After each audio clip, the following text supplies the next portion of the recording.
Hi all. Today మనం discuss చేయబోయే topic first empires. అసలు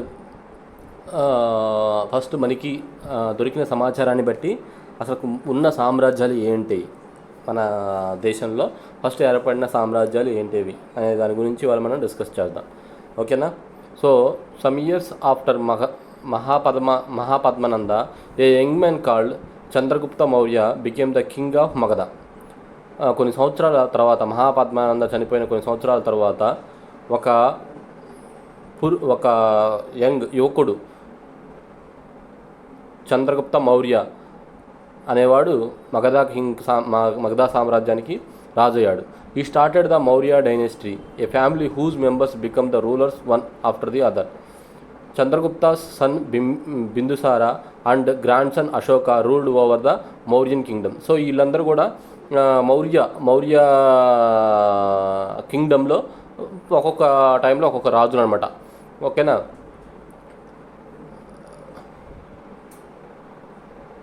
extended to include most of the Indian subcontinent. Look at the map 1 of India to see the extent of the Kingdom.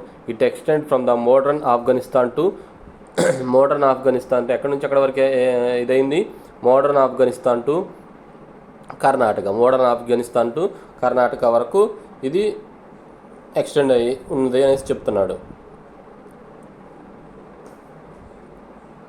Then Mauryan empire అసలుకి ఎలా?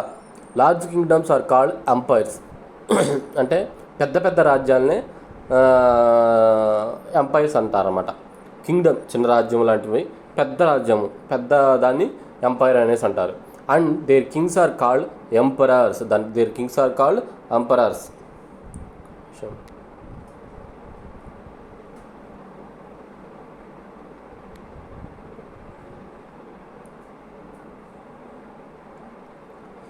Large kingdoms are called empires and their kings are called emperors. ఎంపైర్కి కింగ్ని ఏమంటారు? Emperor అంటారు. We can even say that Chandragupta Maurya was among the earliest emperors of Indian subcontinent. Bharat subcontinent అంటే ఏంటి? ఉపఖండం. ఓకేనా? భారతదేశానికి ఎర్లియస్ట్ ఎవరు అనేసి అంటే రాజ్యాధిపతి ఉన్నవాళ్ళు మనకున్న ఆధారాల ప్రకారం అయితే Chandragupta Maurya. In the beginning of the Magadha kingdom was confined to Magadha and nearby areas, but later it included all the Mahajanapadas of those times. It had Hindu Kush mountain in the northwest, the Great Indian Desert, Gujarat, the Indus and Ganges Valley, the plateau of Malwa, the vast forest of central India, the Krishna, Tungabhadra Valley and also the Godavari Valley. Can you imagine the vastness of the empire and the different kinds of people who lived in it? Some of these areas like Ganges Valley, the Krishna River Valley, Malwa, Gujarat and Punjab were very fertile and had densely settled villages and towns. ఏమంటున్నాడంటే మహాజనపదాలు అవన్నీ కూడా అంతకుముందు మౌర్య సామ్రాజ్యంలో చిన్న చిన్నవిగా ఉండేవి, అవన్నీ కలిపి కూడా మగధలో ఉండేవి. ఈ మౌర్య సామ్రాజ్యం అనేది చాలా విస్తరించేసి ఈ గంగేస్ వ్యాలీ అయితేంది, కృష్ణా నగర్ అంటే మన దాకా కూడా చివరికి ఏపీ తెలంగాణ వరకు కూడా వాళ్ళు విస్తరింపజేశారు. ఎవరు? చంద్రగుప్త మౌర్య టైంలో. తర్వాత వాళ్ళ కొడుకులు కానీ అశోక టైం వరకు కూడా ఆ ఎంపైర్ అనేది చాలా విస్తరించింది అనేసి చెప్తున్నాడు. Some other areas were important for trade and crafts, though them passed important routes which connected large cities. Trade కోసం డిఫరెంట్ సిటీస్ని కనెక్ట్ చేసుకున్నారు.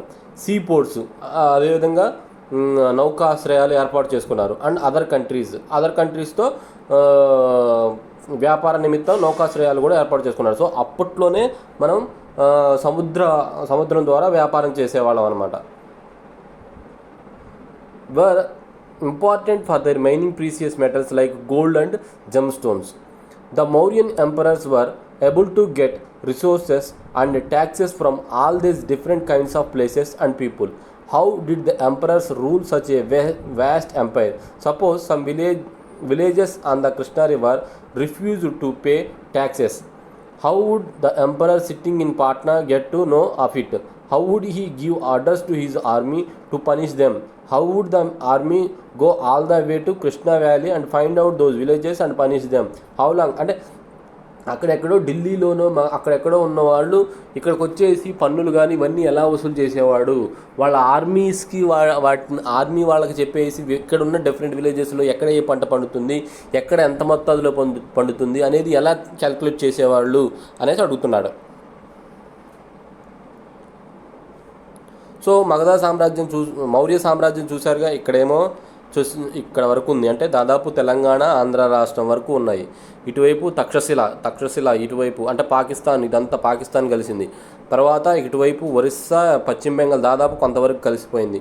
సో ఇవన్నీ స్టేట్స్, ఉత్తరప్రదేశ్ అయితేనేది, గుజరాత్ అయితేనేది, ఇవన్నీ కూడా అప్పట్లో మన దాంట్లోనే ఉండేవి, మన భారతదేశం కిందే ఉండేవి అనమాట.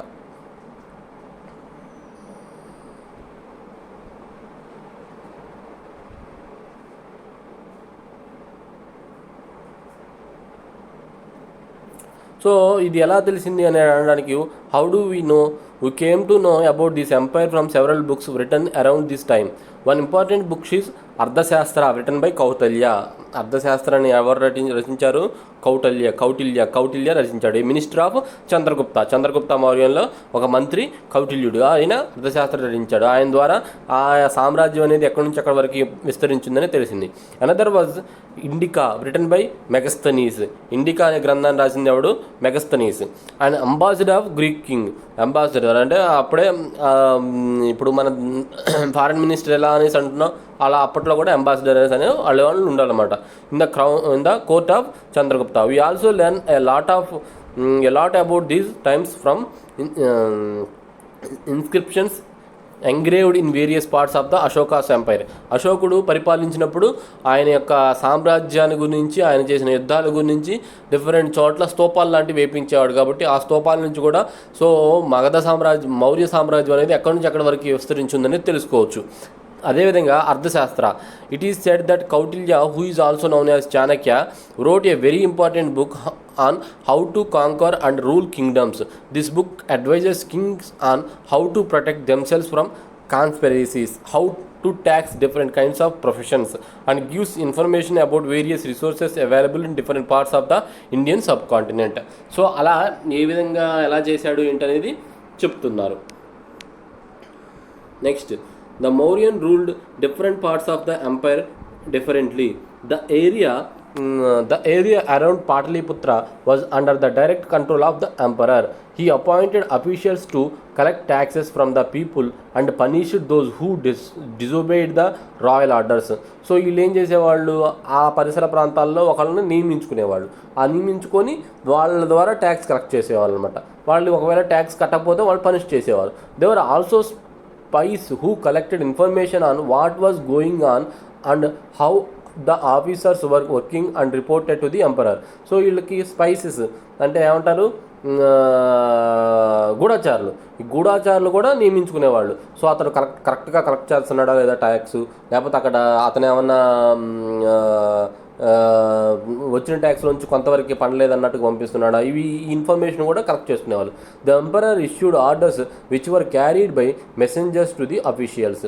The emperor surveyed them with the help of ministers and members of the royal family. So ఇప్పుడు ఎట్లా మంత్రుల ద్వారా వీటి ద్వారా ఎలా జరుగుతుందో పరిపాలన, అప్పట్లో కూడా పరిపాలన అలానే జరిగేది. Their other areas are provinces which were ruled from provincial capitals like Takshashila, Ujjaini or Suvarnagiri. These were ruled by royal princes who were sent as governors. They could take decisions about their provinces and probably had their own officials and army to help them. The emperor would also send instructions through messengers. The governors also took the help of important families of this region who knew the customs and rules followed in the province. Between these provinces, there were vast areas which were forested or did not have many villages or cities. But these areas were important as they had the roads on which traders, armies and messengers had to travel. The Mauryans probably made special arrangements to control them. So ఒక సిటీని connect చేసుకోవడానికి రోడ్లు ఇవన్నీ వేసేసి వాళ్ళ దగ్గర నుంచి కూడా ట్యాక్స్లు వసూలు చేసేవాళ్ళు. Though These routes, the Mauryans reached areas like Suvarnagiri, where gold mines were situated. The Takshashila, from where they could get goods from other countries. They collected taxes and tributes from these areas also, probably in the from hides, wild animals, precious stones, gold, etc. Probably the forest tribes were allowed to live without much interference.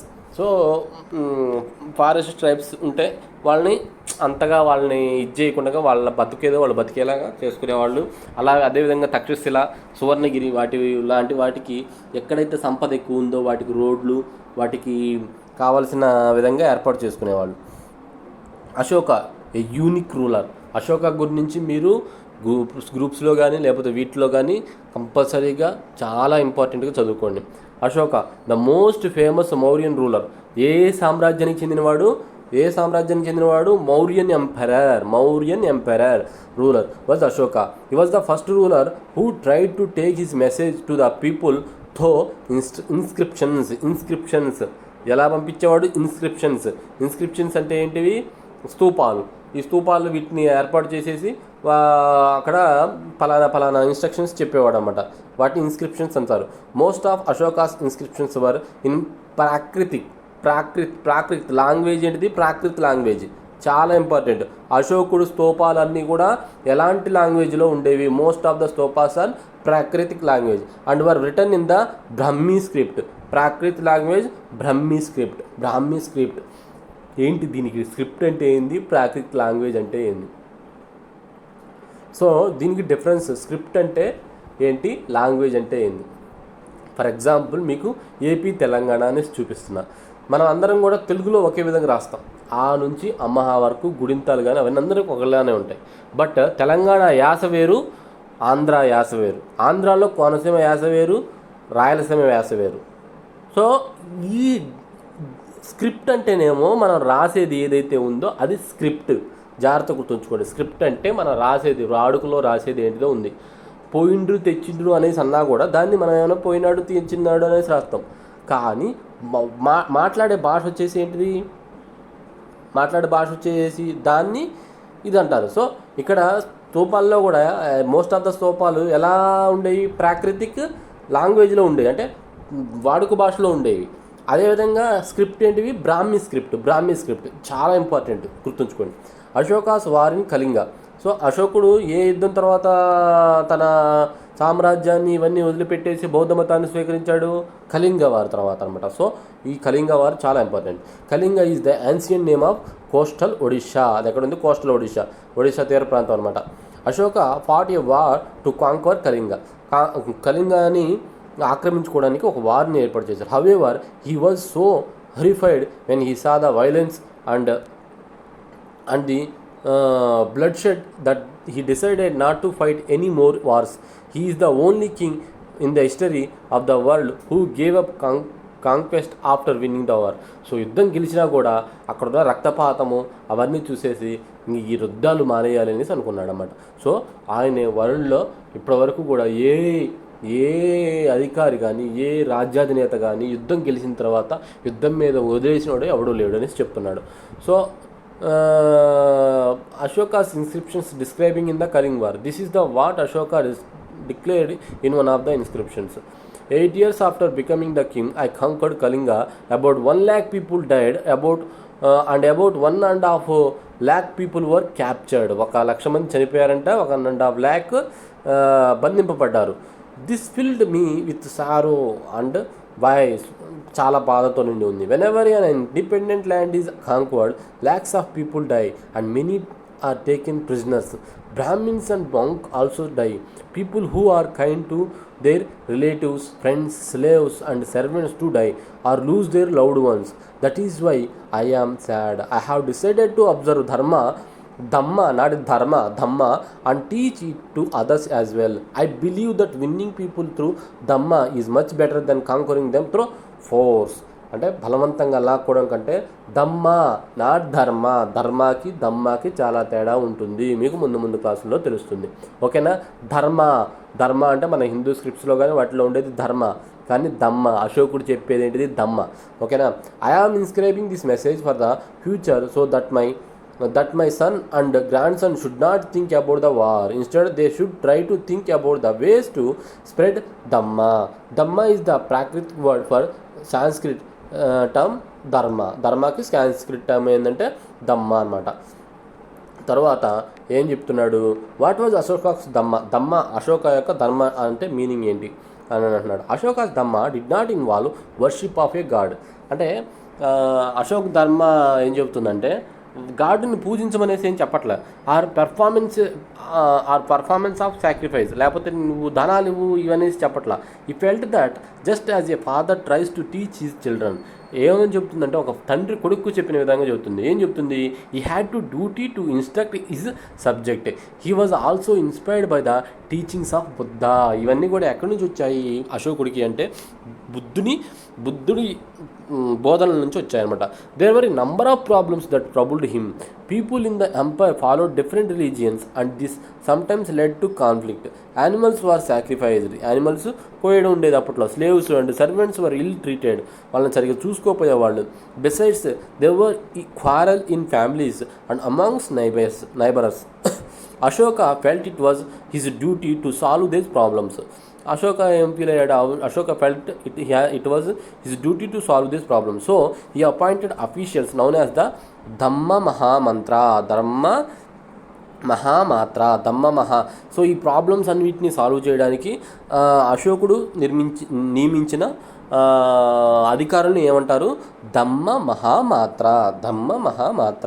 Who went from place to place teaching people about Dhamma గురించి teach చేసేవాళ్ళు. ఎవరు, ధమ్మ మహామాత్రలు. Besides Ashoka got his messages inscribed on rocks and pillars, instructing his officials to read them to those who were illiterate.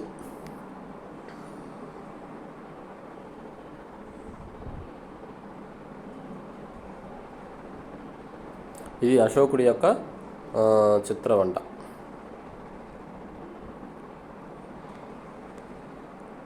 Ashoka also sent messengers to spread ideas about Dhamma to other lands such as Syria, Egypt, Greece, Sri Lanka. అప్పట్లోనే Syria, Egypt, Greece, శ్రీలంకలకి తన ధమ్మ ఐడియాస్ని spread చేయమని పంపాడనమాట. He built roads, dug wells and built rest houses. Besides he arranged for medical treatment for both human beings and animals. So అప్పట్లోనే రోడ్డుకి ఇరువైపులా బావులు తవ్వించాడు, బిల్ట్ రెస్ట్ హౌసెస్ కట్టించాడు.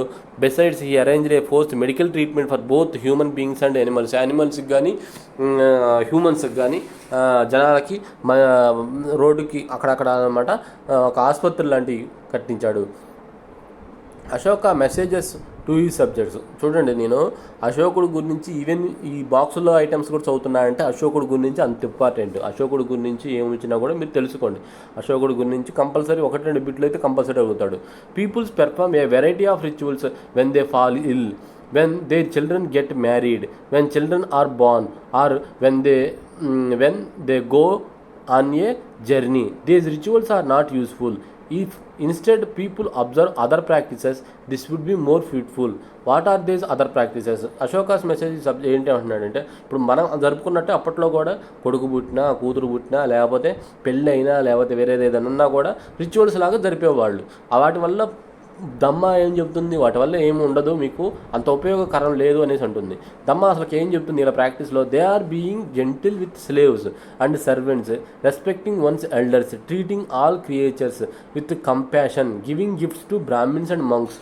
అంటే ఏం చెబుతుందంటే, నువ్వు ఒక 100 రూపాయలు ఖర్చు పెట్టి ఆర్భాటంగా చేసే కంటే ఆ 100 రూపాయలు స్లేవ్స్కి ఇవ్వు, అవి వాళ్ళకి ఎవరికైతే అవసరం ఉందో వాటికి ఇవ్వు, నీతో పనిచేసే వాళ్ళని జాగ్రత్తగా చూడు, తోటి వారికి రెస్పెక్ట్ ఇవ్వు. ఇలాంటి టీచింగ్స్ అన్నీ కూడా దమ్మ బోధిస్తుంది.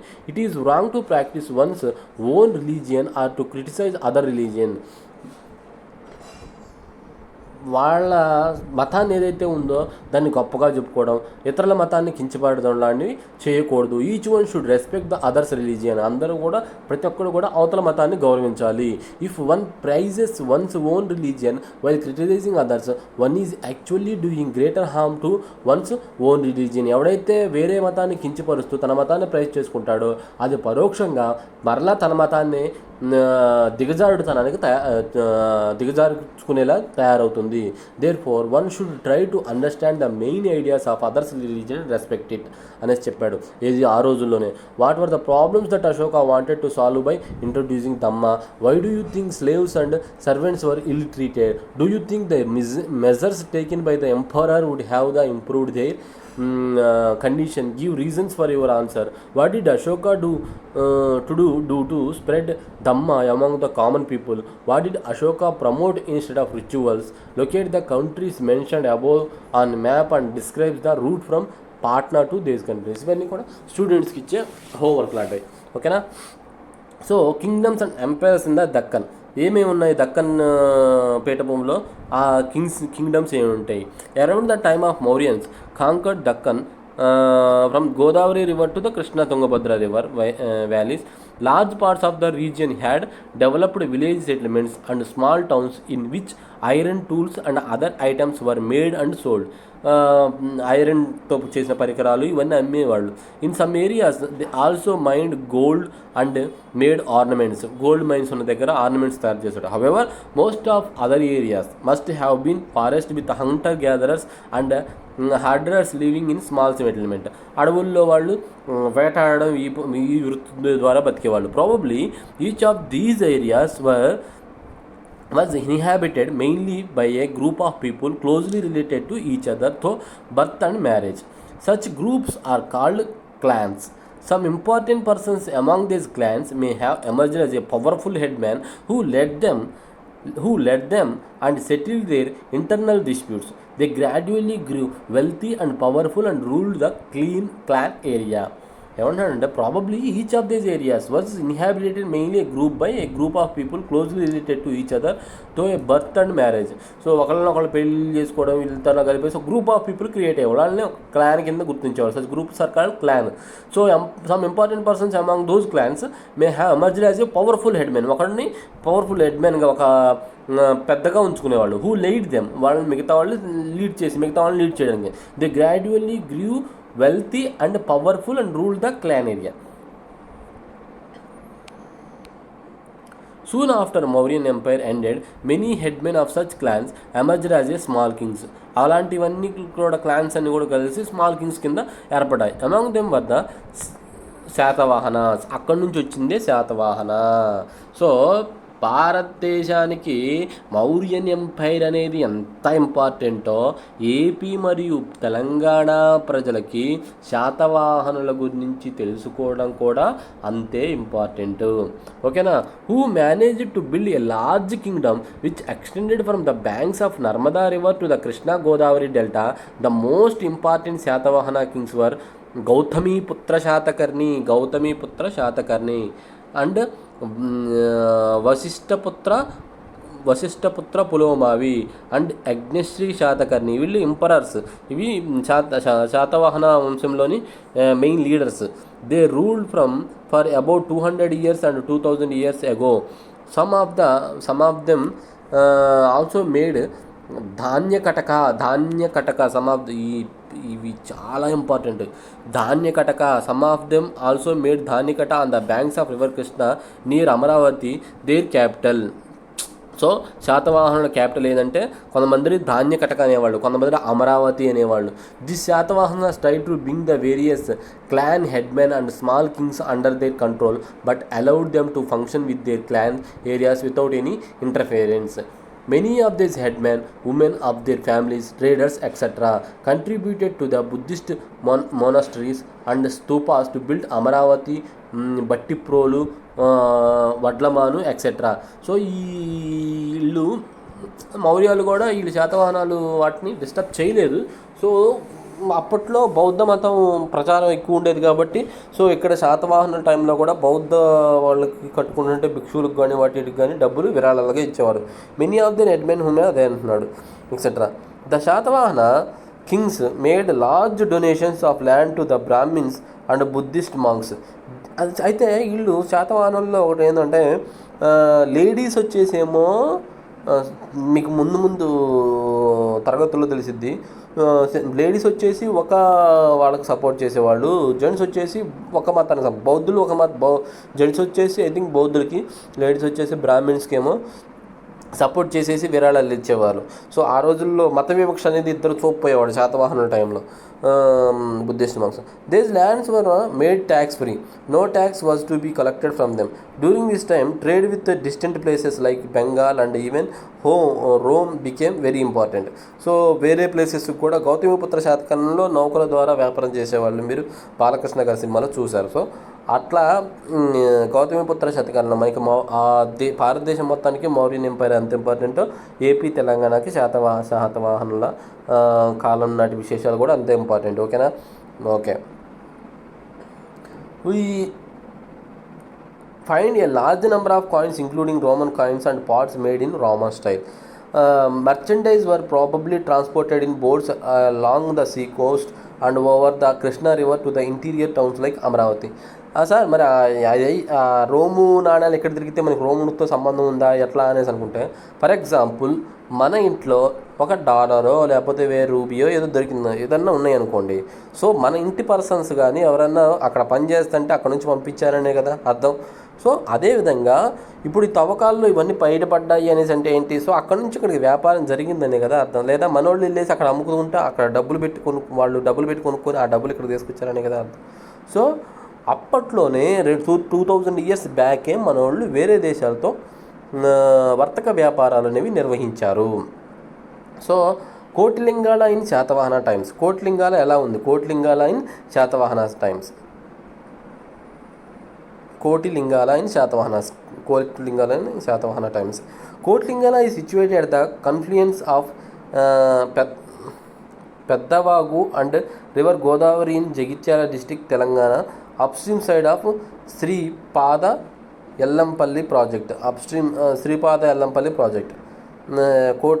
Kotilingala in Satavahana times.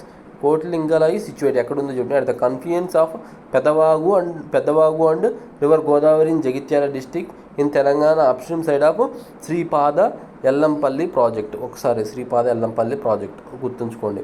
It was the capital of a Asmaka Janapada. దానికి ఇది క్యాపిటల్ ఏది? Kotilingala. One of the 16 Mahajanapadas of ancient India. It was the first capital city of Satavahana dynasty. First capital city ఏంటిది? శాతవాహన డైనస్టీకి ఫస్ట్ క్యాపిటల్ సిటీ ఏంటిది? కోట్లింగాల గుర్తుపెట్టుకోండి. During excavations it yielded a good number of silver punch marked pre Satavahana and Ikshvaku period coins valuable. So శాతవాహనాల తర్వాత ఇక్ష్వాకు వస్తుంది మీకు ముందుగా, సో అది కూడా important. Period coins valuable antiquities such as pottery, terracotta figurines and a large quantity of ceramic ware. A ring well constructed with kiln bricks was also found. Several coins of Simuka, first Satavahana king, the founder of the Satavahana dynasty. Simuka. చూడండి ఇక్కడే మీకు చాలా బిట్లు వస్తున్నాయి, మీరు చాలా గుర్తుంచుకొని చదువుకోవాలి. శాతవాహన డైనస్టీ ఫస్ట్ క్యాపిటల్ వచ్చేసి Kotlingala and next and another capital వచ్చేసి ఇందాక దీంట్లో చదువుకున్నాం కదా ఏంటిది? Dhanyakataka second capital. తర్వాత ఫస్ట్ ఈ సామ్రాజ్యాన్ని స్థాపించిన వాడు Simuka, the founder of the Satavahana dynasty. And those of other early rulers like Kanha and Satakarni were found. It had a mud fort with several gates and watch towers on 4 కార్నర్స్లో కూడా టవర్స్ వాటిని ఏర్పాటు చేశారు. తర్వాత besides Kotlingala stupas, viharas, chaityas of Buddhist monks are found at Panigiri, Nelakondapalli, Kondapur, Dhulikatta, Pedabankur and Kesaragutta in Telangana state. So ఇక్కడ ఎక్కడెక్కడ స్తూపాలు ఇవన్నీ తెలిసాయి, ఈ నాణ్యాలనే బయటపడ్డాయనేసి ఇచ్చాడు. So how did the head man of some clans become small Kings.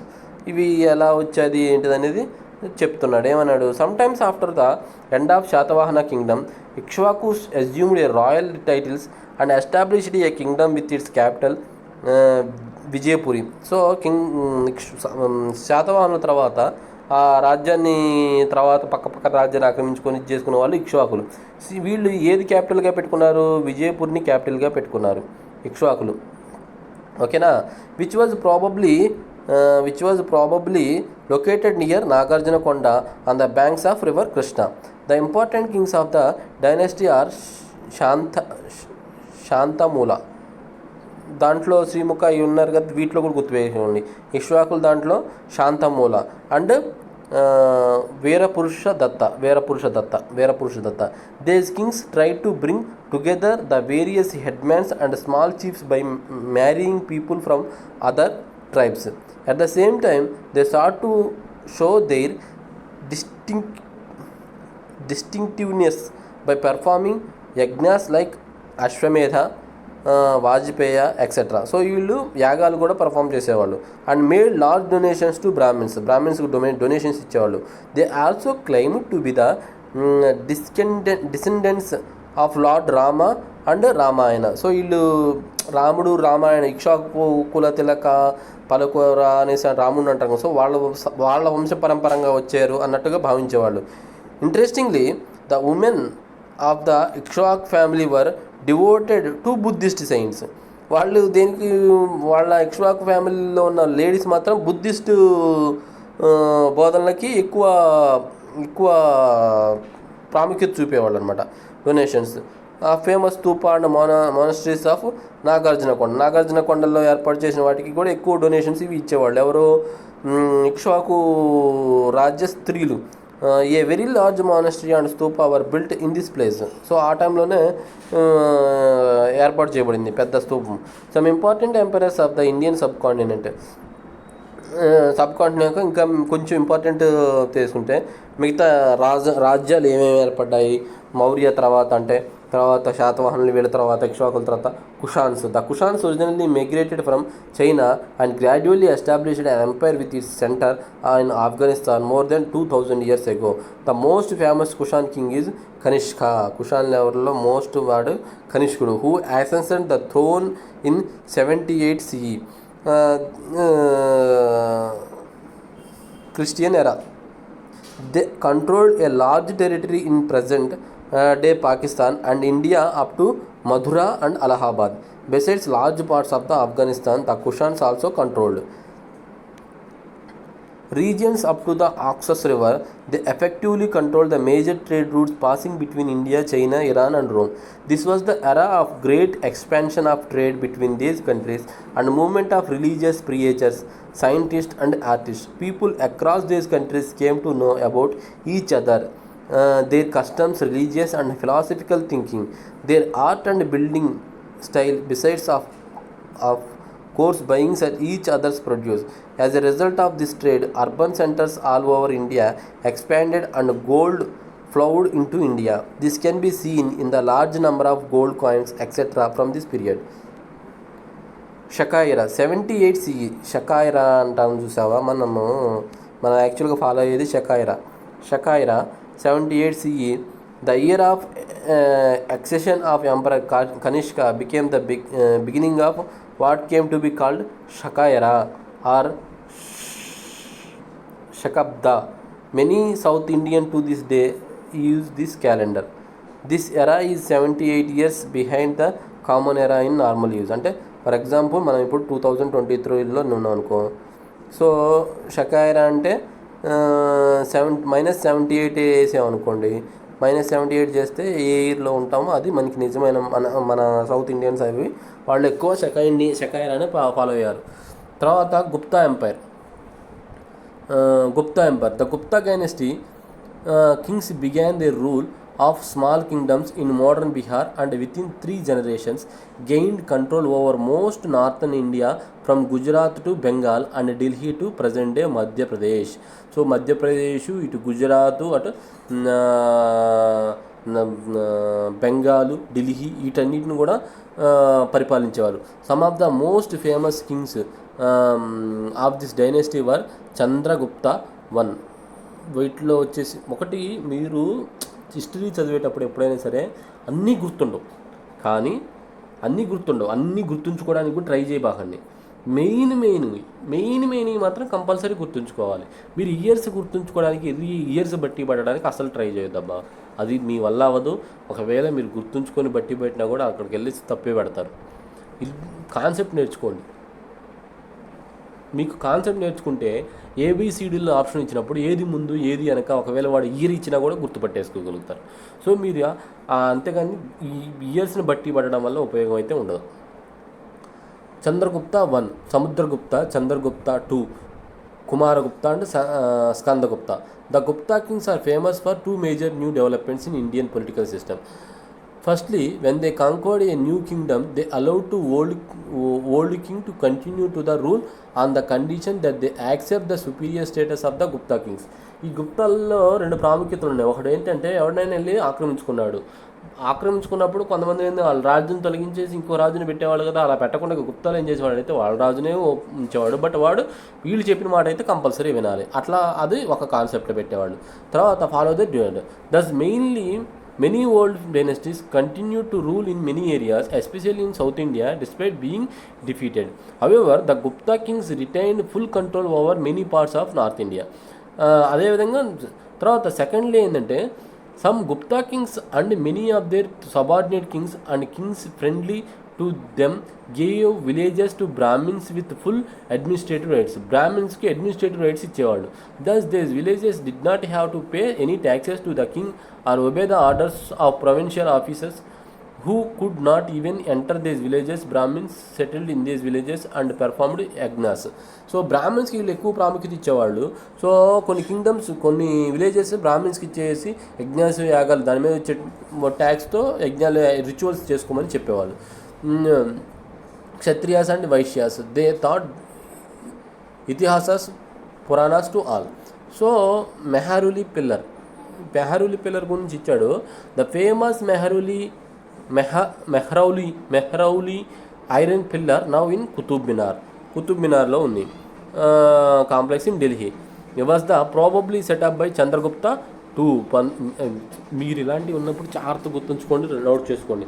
Mehrauli పిల్లర్ని ఎవరు నిర్మించాడు? Chandragupta 2, who was also called Vikramaditya. వాడిని విక్రమాదిత్య అని కూడా అంటారు. This pillar is famous for the fact that it has not rusted despite standing in the open air for the last 1700 years.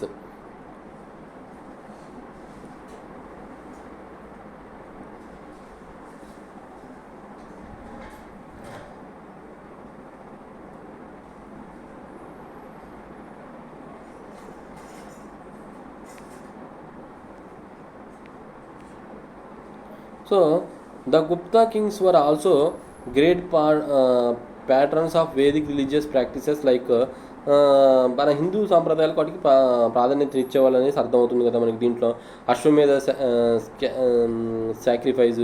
They also practised Puranic traditions especially Vaishnavism and Shaivism by building temples devoted to the various avatars Vishnu, Shiva and Durga and making endowments for worship in them. So such అవన్నీ హిందువులకు సపోర్ట్గా ఉండేవాళ్ళు గుప్తలు. Such patronage of Gupta kings is said to have strengthened the process of integration of various elements like yajnas, worship of large number of local gods as manifestation of Shiva, Vishnu or Durga, temple worship, gifts to Brahmins, etc. into Hindu religion. The Gupta king also patronized and gave grants to Buddhist stupas like Sanchi stupa and Jaina monasteries. So అందరినీ చూసేవాళ్ళు, ఎక్కడా కూడా వివక్ష చూపించడం అలాంటిది అయితే లేదు. Several beautiful temples were built during the rule of Gupta kings and some of them can even be seen today in Deoghar, Udaygiri in Madhya Pradesh, Bitragaon and Iran in Uttar Pradesh. They contain some of the most beautiful stone sculptures made in India. While these were dedicated to Vishnu, Shiva, Gupta period is also famous for some the best sculptures of Buddha and Somanath. So ఇప్పుడు ఇదైతే మీకు అర్థమైంది కదా ఎవరెవరు emperors వచ్చారు ఏంటి అనేసి. So దీంట్లో మీకు జస్ట్ అలా ఇంట్రొడ్యూస్ చేశాడు ఏ కింగ్డమ్స్ వచ్చాయి, ఆ కింగ్డమ్స్లో మెయిన్ రాజులు ఎవరు అనేసి. నెక్స్ట్ క్లాసెస్లో ఆ కింగ్డమ్స్, ఒక్కొక్క కింగ్డమ్స్ గురించి మీరు ప్రత్యేకంగా చదువుతారు. ఈ కింగ్డమ్స్ గురించి చదివేదే ఇదే దాంట్లో కూడా ఉంటుంది. కాబట్టి మీరు వరీ అవ్వకుండా ఫస్ట్ తెలిసిన దాన్ని అయితే దీన్ని గుర్తుపెట్టుకోండి. తెలిసిన దాన్ని గుర్తుపెట్టుకొని మిగతా సబ్జెక్ట్ని ఇంప్రూవ్ చేసుకోవడానికి వేరే వేరే చాప్టర్స్లోకి వెళ్ళినప్పుడు చూసుకోవచ్చు. Okay, thank you.